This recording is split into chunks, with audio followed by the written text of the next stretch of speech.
came to win, I don't mean to offend. The greatest on the mic, mightiest with the pen. Losing never been a choice, but a line is the same. Ascending, word, bending verbs, birth in the gym. Akin to the best, never aiming for less. Opposition so foul, got me calling for rest. Who's next to get bested? Mind, soul, and flesh is antithesis of mess. It's the verses of win. So long, you better catch a God for him to sing. Dreams manifest, did you get what I mean? God always had a plan, he created for me. Success only means that I did what he seen. Got the game and the fans locked in like a key. Sitting on the throne with a crown, I'm a king. Sitting on the throne with a crown, I'm a king. Yeah, I think we got one.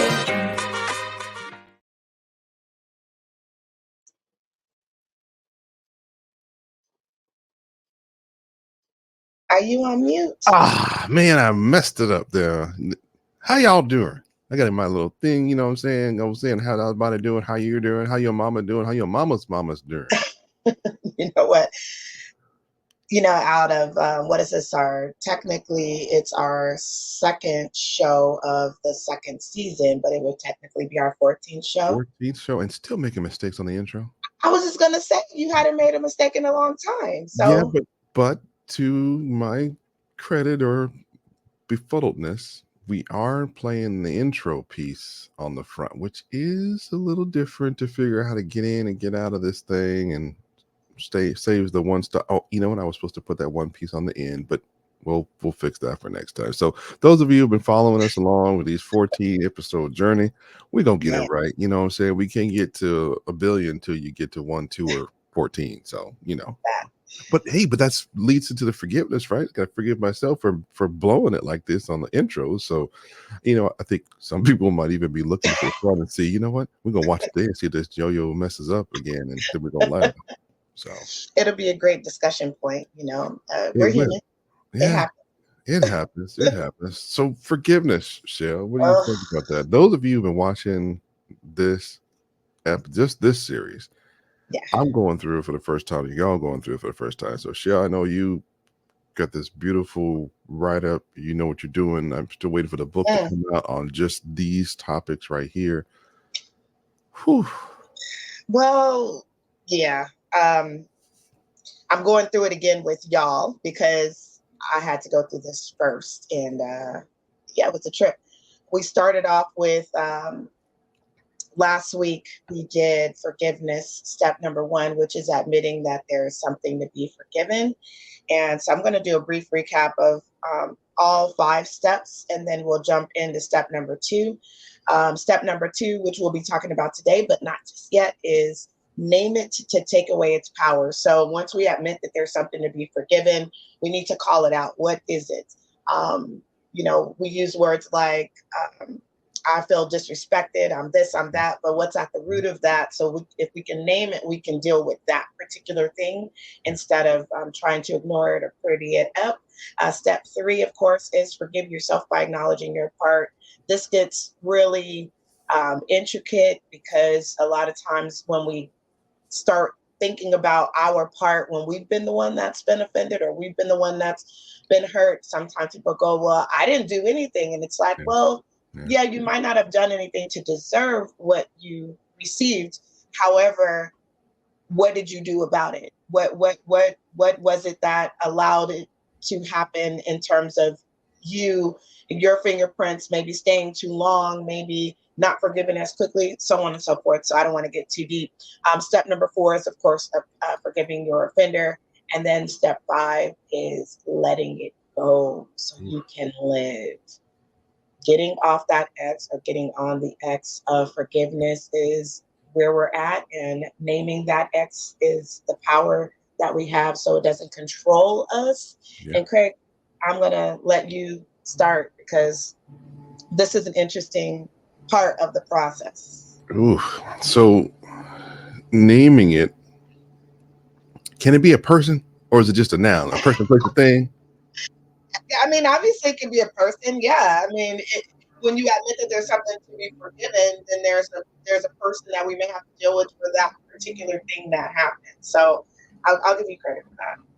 Yeah, this is the part I think is the most challenging. I know for me, because so often in my life in the past, I played the victim, and I always felt that the world was wronging me, and there was always, a person or a situation that made it tough for me to be whatever. But Mm, when I really had to step back and look at it and own my part in those. Now, there's some things that happen that we don't have really any control over. It just happened, right? yeah. But our part that we've got a name, I've got a name, is what happens afterwards. What do I do after that spontaneous combustion happens? After some people say that Big Bang theory happens, what happens, and then you become a modern family of some new problem that you have to live through. And so I think that's the hard part, Shell, is that we really have to take account of stock in what we've done personally to contribute to our issues. I don't know how I got the show. That's next week. That's next week. You're already in forgiving yourself by acknowledging your part. We got to Oh, know what it is first. We have oh, to. So, like my bad. sometimes you can be like, well, why are you mad? Or, you might be asking yourself, if you've gone through this step already of number one, admitting that there's a problem, and you Yeah, get to what is the problem? yeah, yeah, yeah. Why are you feeling that way? What is it that you need to forgive or be forgiven of? Sometimes you go, well, I don't know. Yeah. I don't know. And it's like, yeah, you do. We're just scared sometimes to say it because then we have to own it in step Yeah, three. You see what I'm saying? So yeah, I when don't we know it can yet. name what it is that hurt us or name what it is that we've done, it takes away the power of that thing that's controlling us that we don't want to say. So for instance, if I say, I'm disappointed, my kids hate when I say that, by the way. Really? They hate when I say I'm disappointed in something that they did. They Mm. hate that. I remember one time Lawrence was like, my youngest son who just turned 20 yesterday, he's like, just give me a whipping. Don't say you're disappointed, mom, because it's hard for me to deal with you being like disappointed in me. And um, sometimes I've been disappointed in myself, and have to get to that step three of acknowledging my part of why I did what I did. But first comes that naming it. And as long as it's this elusive thing, that's the way it's engaging with our body. We always have this thing that's inside of us. It's like, what is that? What is that feeling or what is that thought?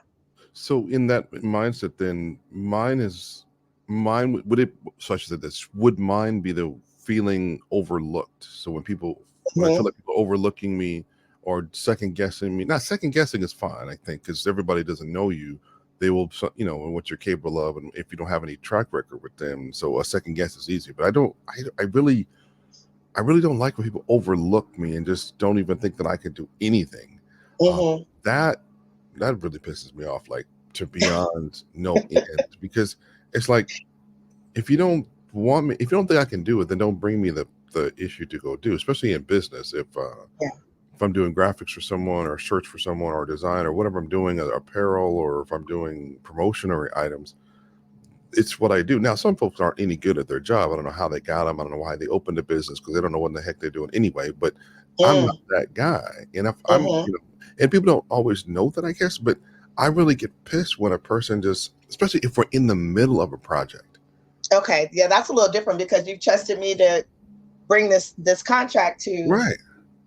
get Right. to the point where we're engaged, and now you're second guessing or questioning or over or underestimating, I guess would be too Yeah. a And part of that. that's really, really frustrating, because my take then is, if you didn't think I could do it, why did you bring it to me? Why are you here? Mhm. And I'm like, all money ain't good money. So why don't you take your money back?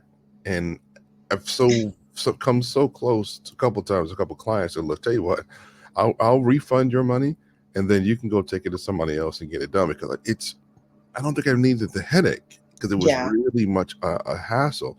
And I think another one for me is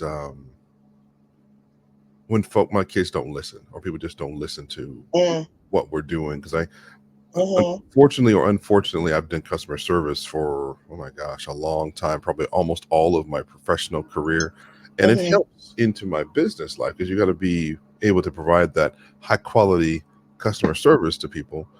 But Mhm. when folks don't listen to the answers that you're giving, you're not listening to the steps that you're trying to get them to take to finish a job or to resolve their issue, it can be a hassle. It's frustrating because my thought is, if you just be quiet long enough and listen to what I'm telling you, then we're okay. We may not, we should get the answer sooner, right? Yes. And sometimes I think people don't listen because they're distracted and Mhm. they are in their own head, Yeah. probably dealing with some of the stuff that we're talking about. Yeah. I Yeah. was thinking about too, like the things that we're talking about right now are triggers for us, Sure. right? And if I get to the core of another thing, I had to say I was getting a divorce Mm. or um, my dad died. Yeah. Um, my ex-husband cheated, Yeah.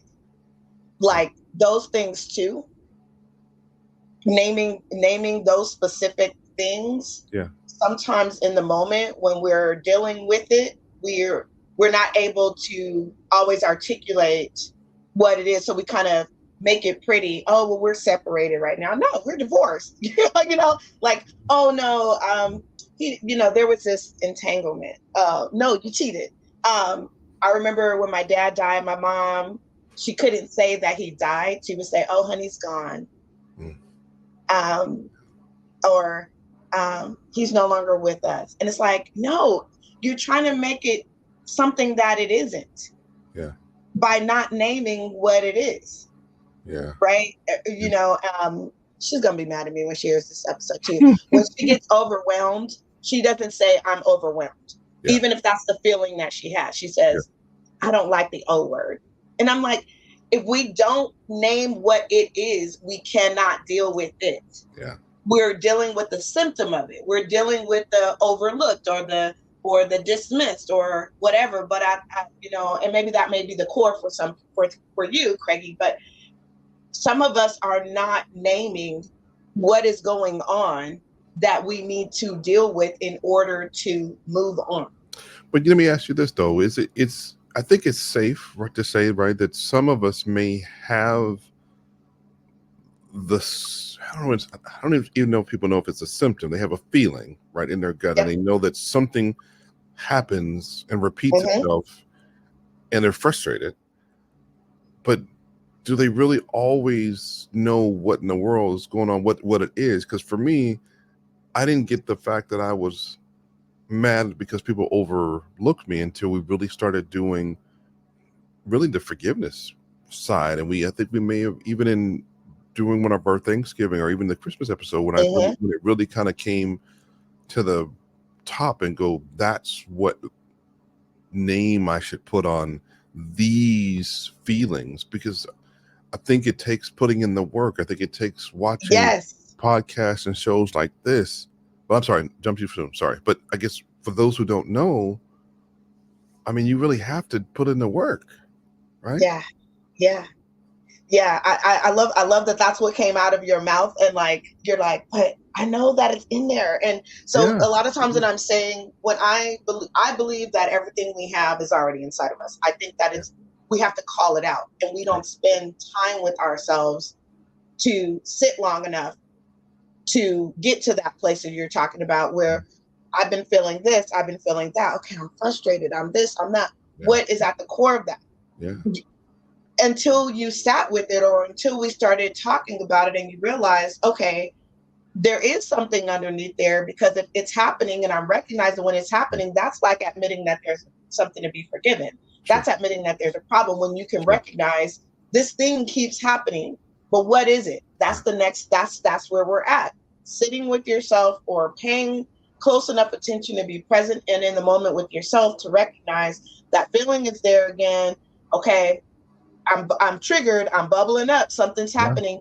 And then kind of like dissecting is the work, is going back and going, well, what did that person say? Or what was happening when I started feeling that way? And Sure. then you can start to recognize it, and not just recognize it, but call it for what it is at the root.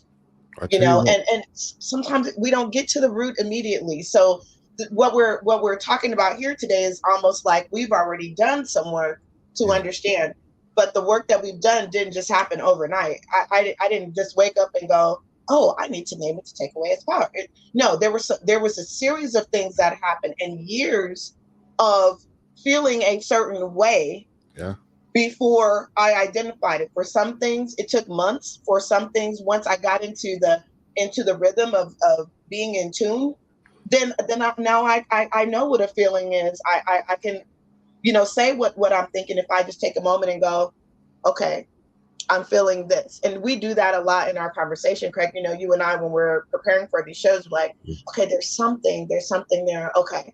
Yeah. Okay, that's what it is. Yeah.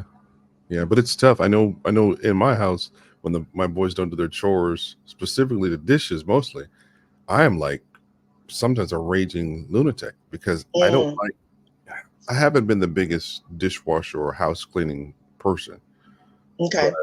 I've lived, and we as a family, we've lived through at least a year.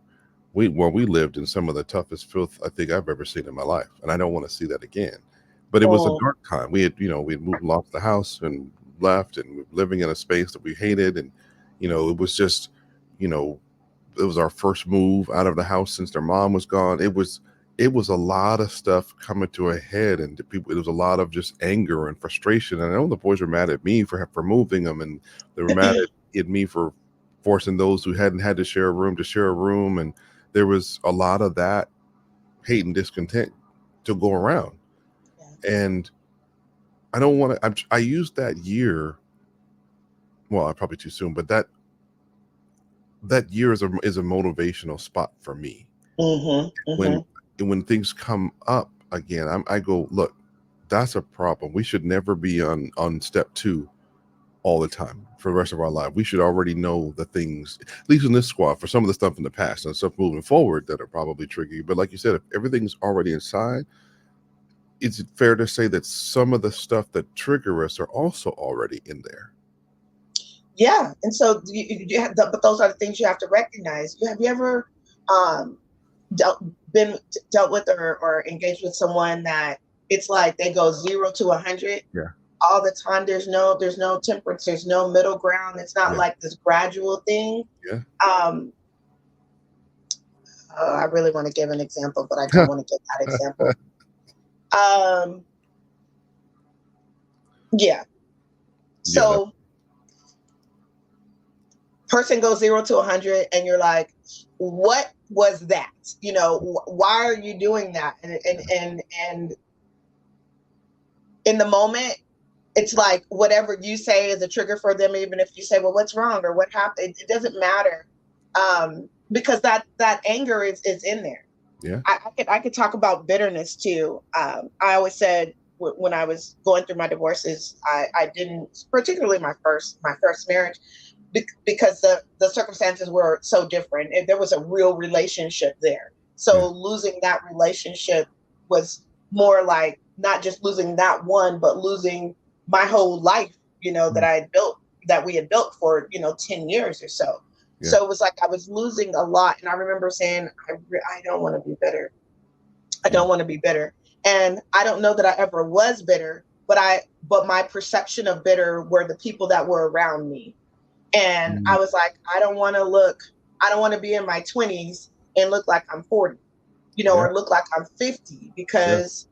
because of this thing Mm. that is so deep within me, that I think we all have the potential. My point is that I think we all have the potential to be whatever, negative or positive.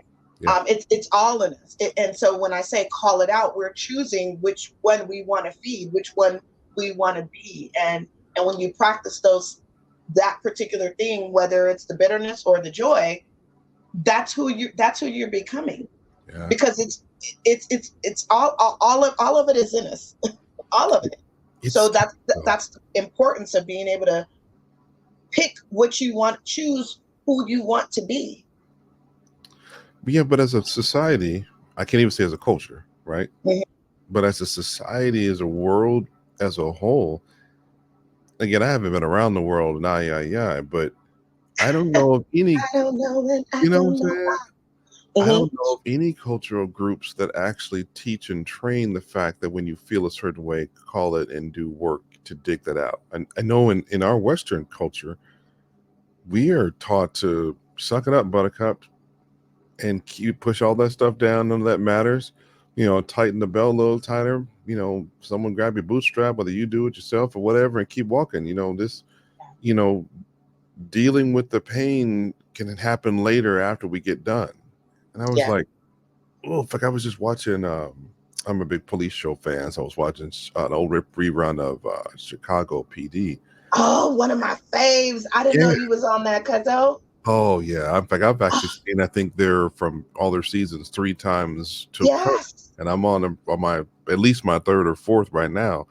And it was like in season 5. Remember when that one detective Olinsky got killed, and in Yes. the jail, everybody was all distressed, and their Sergeant Voight was like, "Look, after we catch the dude who killed our friend Al, Listen, he's then we can, hardcore. yeah, then we could, you know, Yes. do Yes. whatever, be sad and mourn and whatever. Right now, we got to get to work in." And then even when a couple episodes later, when the dude Halstead's dad got killed, and Oh he lost man. control, and Yes. he shot the guy that killed his dad, and he told the girl afterwards, the what was this, his partners, I couldn't help myself. And of Mm-hmm. course, Voight came again and said, "Look, I don't care if your whole family got murdered. You will obey and follow my orders because it's my job to keep you safe." And I'm like, oh. And I'm thinking some of this stuff, okay, so how do you relate to those episodes to what the Lord is telling you? Is like he's trying to tell us something. Mm-hmm. He's got the whole damn thing, but Shirley, there's so many moments when that stuff hurts, and Yes. you got to put that. I don't know. You got to go get it. But sometimes I guess the point is there's so much hurt and pain that a lot of us don't want to relive it. I Yeah. know I didn't, to your mom's credit or my detriment or whatever, our similarities, right? Similarity and commonality together, put those together, right? Hey, that might be a new word, seminality. I Yeah, I like might have to do that. I wouldn't even call Sandy's name for years. it. Mm-hmm. Her name was either the boy's mom or my late wife. I wouldn't say her name for Yeah. probably, honestly, probably 3.5 to 4 years or more, unless I had to specifically someone ask me what was your late wife's name, and then I would say it because Yeah. it was painful. It was like a gut punch to say because it was a reality check. Um, and I was, Yes. and I think one of the weirdest gut punches too was when you find yourself after a loss, you can lay down and you start, dating again after losses. It's kind of weird, and you don't really realize what you look like to other people, or until the other person lets you know what you look like to them or how you act. And when this one person told me, "Hey, you need to, you know, how come you don't introduce me to your children?" And I Mm-hmm. was like, my response was, I made a promise to myself I was never going to introduce any lady to my sons until I was sure of where this was going. Mm-hmm. Yeah. And but then at the same time, I had to ask myself, well, why would I not do that? Not just Mm-hmm. because I don't want them to get attached and then they'd have more separation anxiety and grief and mourning because that person was gone. But it was a deeper thing I had to call out and name it within myself. It was, saying that she was gone was for me the same as introducing someone new that I was, into to my Mm-hmm. sons, and that was a crazy thought that I had to name, and it was like, oh my gosh, I needed a nap after that one. and a tub of ice cream. And I tell ice cream. I know I got the ice cream. I don't know if I got the nap, but Yeah. I got the ice cream. No, sincerely, my second husband has a very common name, and it's even the name, a book in the Bible, and I did not What's his name? Exodus? literally. No, it was a great Exodus though, but I'm deciding if I want to say it right now, not because I No, because we got can't. 66 books in the Bible. I'm sure somebody will get it if they run through it, but Yeah. yeah. And we even have one of our kids, our older kids, that's his middle name, and then we have a nephew with the same name. I did not read that book in the Bible. I did not say that name for. I'm being real. Maybe maybe a year. Yeah. Yeah, I believe it. Maybe a year, close to a year. Yeah. And even when I was going through, for the record, I'm not going to say the name because there's some legal stuff Sure. related to that, and I don't need no drama before I get started. I'm already living my best life, but I mean like living my best life. So I'm gonna leave it there. Sure. For those of y'all who know, y'all know what the name is. I could not say it. Um, and that this when this came to me of naming it to take away its power, and then I had to say the name because you asked earlier, what could it be a person? I'm like, absolutely. Yeah. It could be a person that has taken that you have that has taken away your power in some way. Yeah. And that was absolutely the case of with my second marriage. That's the journey of real domestic violence and the toll that took on my family. Yeah. My boys at the time, I wasn't married to Big Daddy yet, so obviously, but um, that's the homeless experience. I mean, just so much drama in every way imaginable. And I had to say the name because I needed to take my power back. Yeah. I needed to know that could not control me like it did for the extent of our very short-lived relationship. And then the year after, it was like, okay, I'm done giving that person my power. Yeah. I need to get back to what's important. So then when I got to step 3 of acknowledging my part, which Yeah. was ignoring my freaking gut, Yeah. ignoring everything that I knew was right Yeah. for the sake of preserving this relationship that I thought was supposed to be.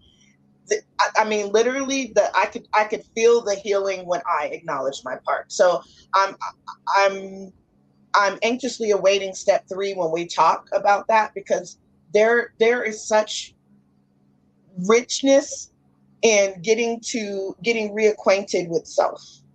There's an undeniable, invaluable, priceless experience that happens after we do that, after we name it, and once we start reconnecting with who we desire to be. So um, I have another story, but what would you add?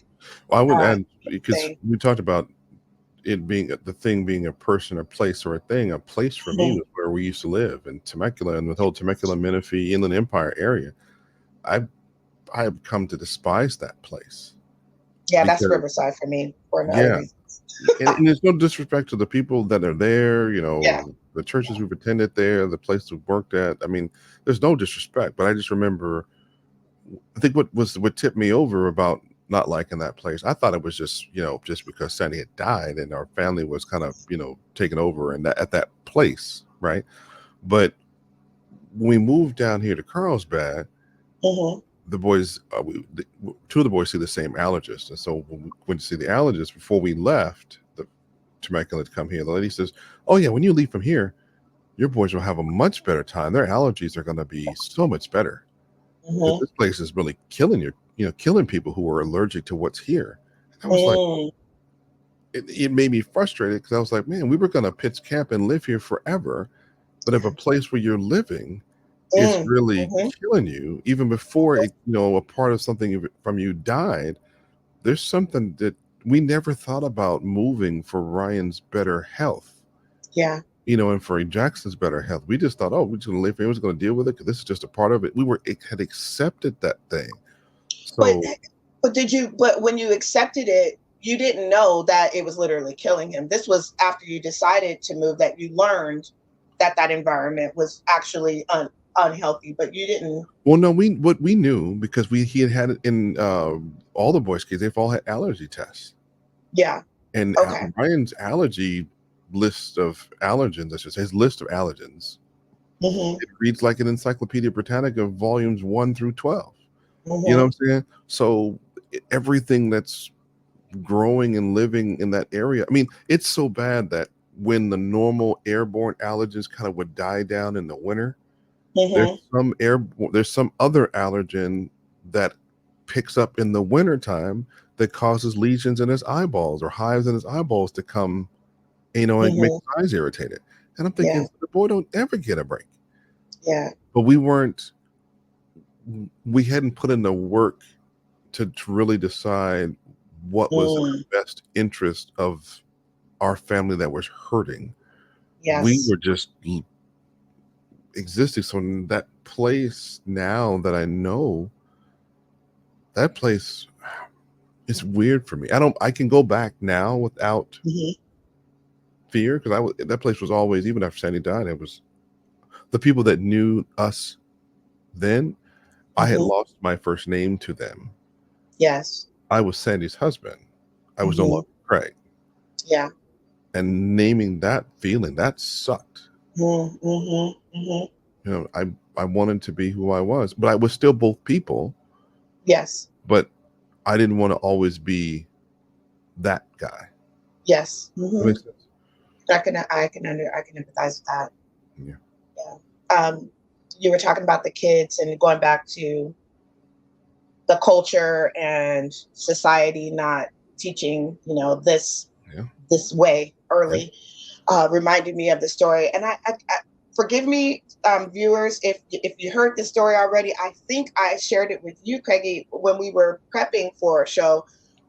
But I think it's a relevant point to share here today. So, my youngest daughter, well, my youngest child is our daughter Caitlin, and she's 9 currently. And before she had a cell phone, she had an iPad, and she was looking up some things that were very, I would say, inappropriate, but like not so inappropriate, not porn or anything like that, but more like curiosity around where babies come from and all that type of thing. And Mm. as she's preparing to, enter into her um, teenage years, I have already started talking to her about her cycle and cleanliness, and she's beautiful, beautiful, beautiful child who is very conscientious. And those of you who know her know that she is a fashionista. She's all of this stuff. Yeah. She's a mini me. Um, love her dearly, but she was curious. There were some conversations going on at school that she had shared with me, so I knew, okay, these questions are coming from somewhere. So I have an open book policy with my open door and open book policy with my kids, age Mm. appropriately. This particular weekend, she had gone to my mom's house, and so at my mom's house, grandma's house, she has a little bit more freedom, and so she had looked something up on her iPad, and then she looked it up on the phone. So when my mom got the phone, whatever came after that particular lookup was absolutely inappropriate. And so my mom was like, "What is this?" She's trying to figure out which kids have the phone. And so Taylor, my oldest son, said, "Mom, Caitlin, dearest, Caitlin had your phone."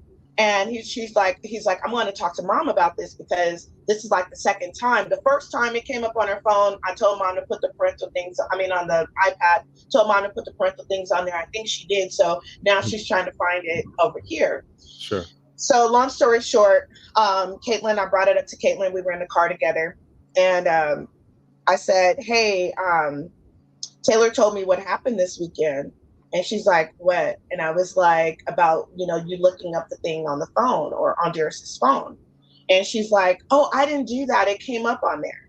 Mm. And so I was like, she was denying it, denying it. And I always tell my kids, there's 3 things: don't do, don't lie, don't cheat, don't steal from me, because I can't trust you. This is my lived experience. I can't trust you if you do this.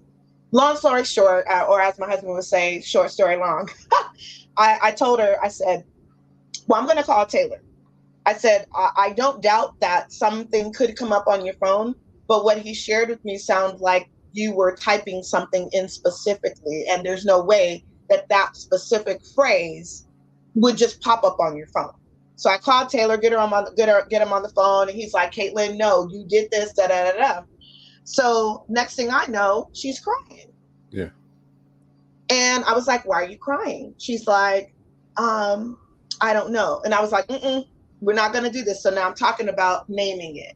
Yeah. Why are you crying? She was like, because I did do it. And I was like, and what is that called when you say that you didn't do something that you actually did? She said, I lied. And I was like, yes. So you owe your brother an apology and you owe me an apology. And so when she apologized, we both forgave her and said, well, Caitlin, it's important that you tell the truth. We can always help you, support you. You can ask any questions that you want to ask. So now we're driving down the street and she's like happy and fine, she's got a little snot nose or whatever, but she's like laughing again. And I'm like, what's going on now? And she's like, nothing. I said, how do you feel? She said, I feel good. And I was like, why do you feel good? And she's like, I don't know. And I was like, think about it. You were just crying over here. Why do you feel good now? And she's like, because I told the truth. Yeah. And I'm like, boom. She's 9. Yeah. I always want her to feel what it felt like to not tell the truth and to feel what it felt like to be free in truth. Yeah. Because the truth absolutely sets us free. Yeah. And when I did that with her, it resonated even more that we actually can tap into what is inside of us and pick which thing we want. I stand by that. And I know that was a long story, folks, but I want us to get that when we name what we're feeling, when we name what we're going through, and we can identify it, then we can deal with it in the truth that we have. Well, let me ask you this. And one of the things that some of us, if not a lot of us, need to name is that maybe we don't know what freedom looks like. And I know, when we're recording this, we're in January when we're recording this. It won't air till February-ish, right? Mm-hmm. So we would have been in, past Martin Luther King's birthday. Maybe this airs in Black History Month, but and I'm not saying freedom because we're African American. I'm saying about freedom in general from our mindsets and in our spirits. I don't know if a lot of people really understand what it is to be free. That's a good point. So I think for me, that's something to name that I don't know if I know what that feels like enough to run after it like a madman. Can you identify one time that you've been free? Or felt free? I felt like I remember coming home from somewhere. I don't know where it was. I was coming down the street, turning right in my driveway, and I got out. And if you're pulling on something or something was tied to you and you've been wrestling against it, like almost like those exercise bands and stuff. Yeah, resistance bands. When I got out of the car and closed the door, I remembered that all of a sudden my body kind of jerked, actually physically jerked back towards the car. Mm-hmm. And I was like, that was weird. I mean, and nobody was with me and nobody was around. So it was like if the tree falls in the forest, it doesn't make a sound kind of thing. And I don't have any surveillance cameras outside my house, so I can't go back and say, look, right there, play it back. And I, began to pray and ask Lord, like, Lord, what was that? I don't, and they said that was something that had been holding you that was broken off, disconnected, and now you're free. Yes. And it had a newness to it that I think I'm still getting accustomed to. But I don't want to jump if this particular story is into further steps, but no, you're good. I don't want to be like an elephant, what I'm saying, or a pet that we've trained where the elephant that had been tied to a tree with a chain on its foot, all you really have to do is leave the chain on the elephant's foot and it still thinks that it's bound. I've got 2 little puppies in the house that we had these little baby gates to keep them locked in from other rooms or locked out of other rooms. And then I used to always make sure you put the gate on tight so that in case the dogs jump on it, they can't push through. Well, now 2 gates, we just kind of leave leaning against the wall just through the doorway, and the dogs know if that's up, I'm not supposed to go there. And it's so much so now we can even leave a gate open or down, and these dogs are so conditioned to, that's the word. I'm not supposed to be past this point. In fact, one of them I have to physically go and get her and walk her in or carry her into that space Mhm. So she knows it's okay to come over there. Yeah. So I'm like, I think so many of us are like that. Though we may have been free, we run back to captivity. Yep. And do like the dude in lays by the pool of Bethesda and lays there. Now, Yeah. in that biblical case, dude was there. He had a problem. But I'm saying some of us lay He was there. still making excuses though. You must. Yeah. Right? Yeah. He was still making excuses. Yeah. He had the opportunity. He didn't even. This is the other thing. This just hit me. He didn't have to go through the process like everybody else. We Mhm. absolutely have to go through the process, but Yeah. he had an opportunity to Yeah. have an encounter Yeah. where he could skip waiting for the water to be troubled and just Yeah. said, "You want to be healed? Yeah. Okay, let's do this right now." But Yeah. every time, and that's Yeah. what we do because the conditioning keeps us in a place where what we're dealing with becomes comfortable. We become Yeah. comfortable in the discomfort. Mhm. And so we talk about this in a different episode, but it's literally breaking away from what you know Yeah. to get to a place where you can have that, you can have so much more, but Yeah. because it's unknown, it's foreign, it's unfamiliar, we'd rather stay with what we know so Yeah. that we can anticipate and we can control. And but really we're the ones we're the ones that's conditioned, we're the ones that's being conditioned to stay in that state of whatever that negative state is, instead of getting uncomfortable and taking a chance that what's on the other side of this is actually better. Well, then I think that some of us, or maybe a lot of us, don't do this kind of work because our name's on that list, Mm-hmm. because we take our own power away. It just True. happened to me just last night. True. Working for a client. Client has a short deadline. They had an Mm-hmm. artist, an actual gifted, world-renowned artist was going to do their company logo. For whatever reason, the person didn't Mm-hmm. come through. I volunteered, raised my hand. Can I get a shot at it? Knowing full well that in my current thought of my own, and that's the problem, my own conditioning as an artist, there's no way in this world that I and of myself could do anything like that other dude. Mm-hmm. But our conditioning, I think, leads to comparison, Yeah. and those things stack on top of each other, Yeah. right? And I was like, well, I can't do what he does. And so I was choosing not to. So naming my own insecurity there, my lack of confidence, Mm-hmm. led me to not do anything for like 3 days. And the client calls me back and says, hey, what do I got to do to light a fire under your butt to get this done? Because I need this done. I'm launching my business on Monday. Well, he hadn't told me that previously. Mm-hmm. It was always soon, but I had no deadline. And so I was like, no, I'm good. I'm good. So I went and I was led to then go work on it. Made what I thought was just going to be a template for some other artisans Mm-hmm. to go do as their Mm-hmm. reference point. The Mm-hmm. client wound up liking what I had done as the reference and chose my art. Yeah.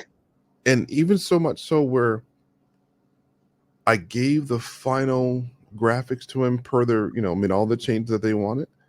And then one of the artisans that I had was trying to subcontract to for the audition, right, submitted their draft after mine had already been approved. And I was so tempted Mm-hmm. to pull mine off the table, off of the acceptance, and put this guy in front. But I was like, I can't do that. I'm now the one holding myself back. Yes. Because everything I did was what I was led to do. I felt to do these following steps from Yes. A to the end. Yeah. And if it wasn't for me actually talking to another friend on the phone, I think I'd have called the client. Man. You know what I'm saying? So Yeah. thankfully I had a lifeline. Yeah. Well, you recognize that you have a lifeline because you would have done, if you would have not, something in you didn't say, let me just double check, then you would have called the client and missed out big time.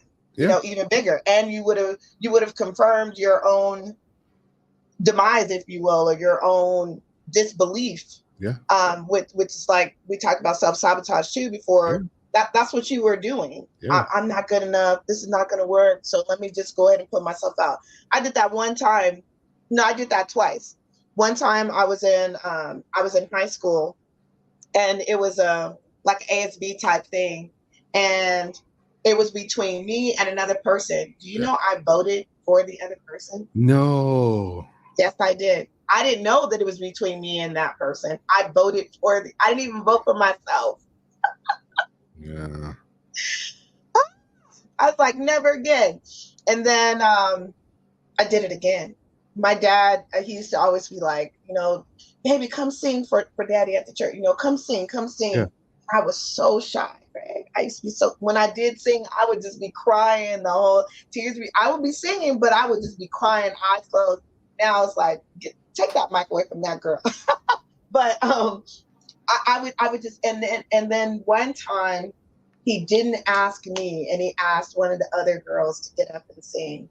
And I was so hurt. But I did it to myself. Yeah. Yeah. I didn't realize that at the time, but also, so yeah, we gotta stop counting ourselves out. You made me think about too. I have a contract with an international company right now, and with the way that their invoicing systems and all of their onboarding stuff that they do for contractors like myself, is set up is that when you are in their system, then other companies that are within their network can see the work that you're doing, or you can bid on other things. And just the other day, it came up in my feed, in my account, that this company in China wants the same work that I'm doing here in America. And I told my husband, I was like, I'm about to put myself in the running. If it came up, if they say, what's the worst they can say is no. Or we need more. You need more people on your team to be able to do it. Whatever it might be. But I'm not going to discount myself anymore and be like, I don't have what they need. And I'm literally reading words that I have put in my proposal. I'm going to go for it. So thank you for encouraging me. No, I appreciate you for sharing that, because and I appreciate you for really wanting to do this. Because you've actually talked about doing this series. Yeah. When we were still in season 1, probably 3/4 of the way through, and honestly, this could have just as awesome, have been season 1, but it was a choice we're making to make it season 2. But it doesn't matter what season it is, because it's serial in nature. These are being recorded as they should be, and season 1 is still airing as we're recording this, so people are going to get this word because it's helpful. We need it, and I know if we need it, other people need it, because the things to name are, like you said, it's confidence, it's belief. I know last couple of weeks I've been really wrestling with the concept of belief, and I thought I had a problem with believing. I thought that meant, I'm thinking, okay, maybe Lord, maybe that's the problem. Maybe people just have a problem with believing, and maybe their belief key is busted. And one of the books in the Bible, for the name of your ex-husband, the revelation was, there was nothing wrong with my ability to believe. Right. Because we believe in the negative. We believe that we can't do something. We believe that the sun will come up in the morning. We believe that there's going to be water if we paid the bill in the sink when we go to turn it on. And we believe that if I leave the door open, the dog won't poop on the floor. And that the chair is holding me up right now. Hold me up. Right? Yeah. And the things that we don't believe in, or maybe we do, we believe that we can't do something, instead of believing that we can do something, and not believing that we are worthy of something. We don't always believe that our value is higher than an ant. If we believe that we were great, if we believe that we are losing weight, if we believe that we are getting healthier every day, if we believe that our hair is growing and our teeth are whitening and our eyes are getting sharper, if we believed in your teeth are whitening. Hey, some folks that got dirty, nasty, gray teeth because of whatever the reason is. Believe that they're whitening. Hey, but some folks, if you put down whitening strips, if you're brushing every day and you want them to be Oh white, yeah, okay. I you was know what gonna I'm saying? say. I think I'm hoping that this is leading to it. Take some action. Oh yeah, yeah. Well, that's the thing. But it's stuff that we're actually It doing doesn't just or want to happen. do. You know what I'm saying? No, that doesn't just happen. I'm saying, no, look, well, I don't know. Lord could come in and touch your teeth. Well, the Lord could send you to a dentist, a hygienist who can touch your teeth and I'm actually put done. them on there. I'm just saying, it can happen. Lord, Jeez, won't He do Louise. it? Won't He do it? But He get some Did you insurance. eat breakfast this morning again? I Because did. I had oh, see, you're much better. This is the positive side of your creative imagination coming out versus the cranky too much. side. It's too much light probably on it. You can't quite read it, but anyway, it's a keto bar, and it's actual.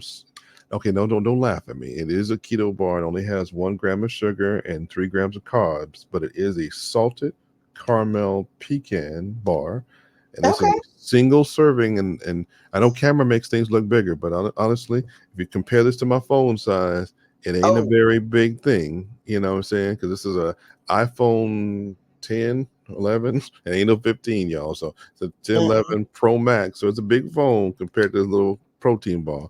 So yeah, and I've only had one of these so far this morning, and And you got the other one lined up. my Crystal Light equivalent in here. Okay.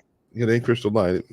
We bought it from Aldi. You know, in Aldi they barely have anything that you've ever heard of before. You know, it's always replicas. Someone else in the corner drawing on the box. You know, pouring out Crystal Light into another package, sealing it up real quick, and then put it on the shelf. You know what I'm saying? Ziploc bag. Yeah. Oh man, and I'm not roasting on Aldi because I shop there. Trust me. But I love what really caught me on Aldi was during the pandemic is when it really hit me. And I'd shopped at Aldi before, right?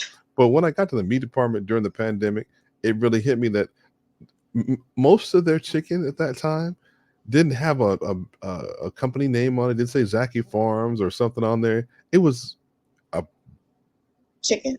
it was a foam bin with some clear plastic wrap sealed on it and a price tag. And I was like, that chicken just kind of walked up to the store and got in the package, cut itself up and jumped in the package. I mean, I'm where's done. Zachy? You know what I'm saying? It's I'm nobody done. farm. Foster was a farm, something farm. Foster somebody. It was chicken. Purdue. Purdue. Well, it's stickers at Aldi. I was like, well, somebody chicken got a chicken, but there ain't nobody chicken. Well, we're not gonna Jeez laugh. Louise. Yeah. You are I don't know. Name it to take away its power. Yeah. You have to name your own chicken and take You away have it. to. Well, because I wasn't sure if I should have eaten it because, where did it come from? I mean, was it, Mr. Joe's down the street? Because some of my neighbors got chicken, so I wasn't sure was it Oh his gosh. chicken becoming my chicken? How do we get on this X? Are Oh, you gonna keep all this in this? Oh my gosh. sorry. Yeah, we know. We're trying to help somebody. But it's for real though, because we don't. Sometimes I guess I think the point that I rambled to make is when we're naming things in our confidence level.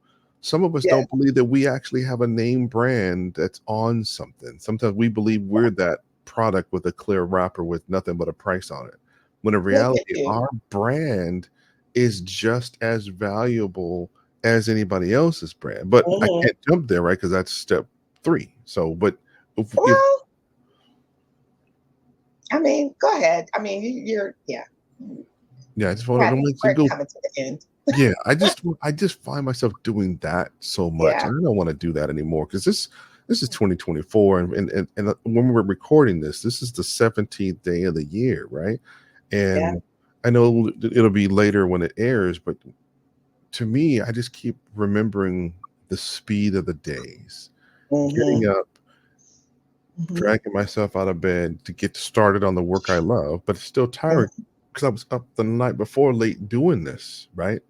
And one of the things I also have to name for myself is I don't know honestly what success looks like, whether in owning a business. So I don't know what it is to own a successful business. You know what I'm saying? I've owned other project businesses before, and I've had bank accounts before in the business name, but this is something different. So I have to name the fact that I'm afraid and I don't have and being afraid is different than having fear.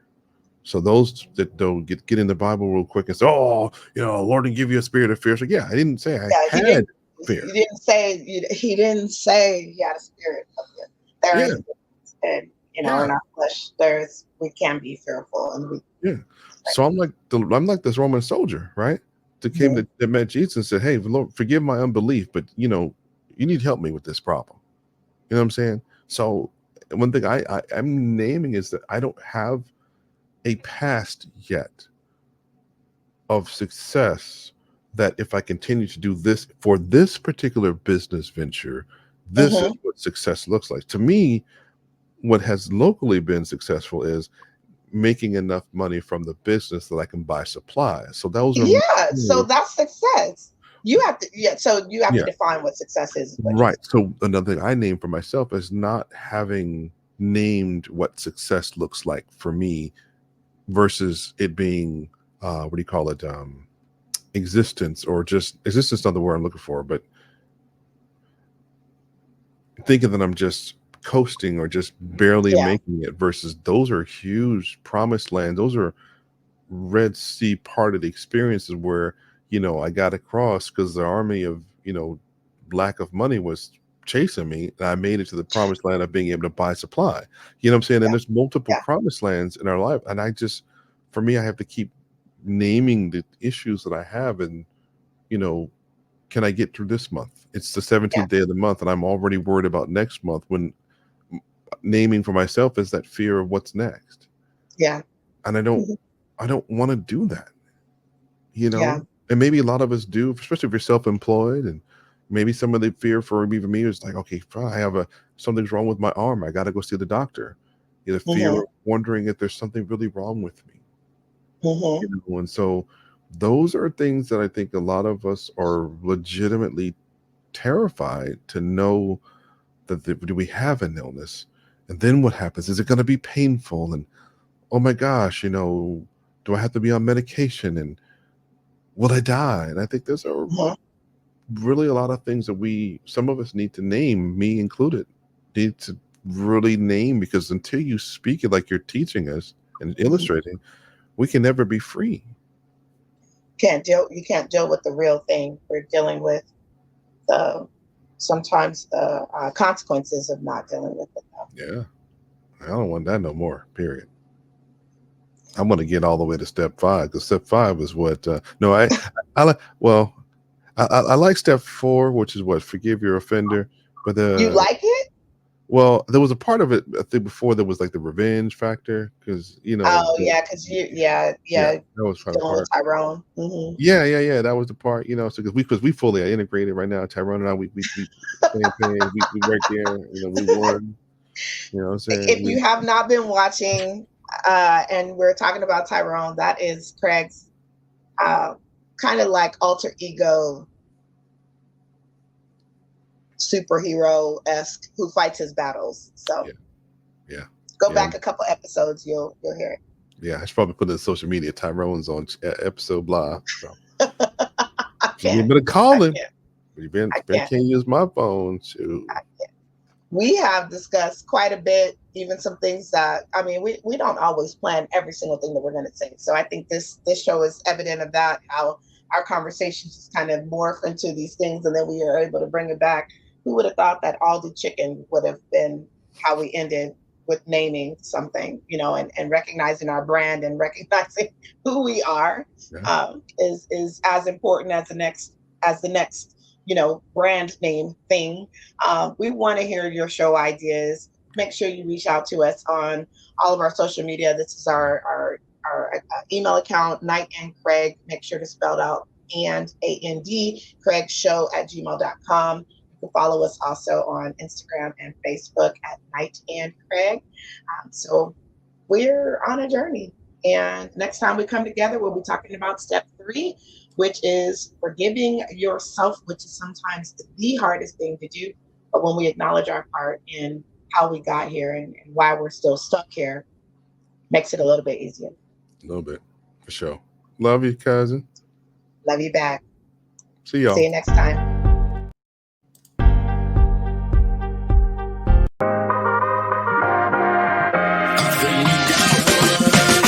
I can to win, I don't mean to offend. The greatest on the mic, mightiest with the pen. Losing never been a choice, but a line is the same. Ascending, word bending verse, birth in the gym. Akin to the best, never aiming for less. Opposition so foul, got me calling for rest. Who's next to get bested? Mind, soul, and flesh. His antithesis a mess. It's the pressure so quick, so long. You better catch a God, throw him the sings. Dreams manifested, you get what I mean? God always had a plan, he created for me. Success only means that I do what he sings. Got the game and the fans locked in like a key. Sitting on the throne with a crown, I'm a king. Sitting on the throne with a crown, I'm a king. Yeah, I think we got one.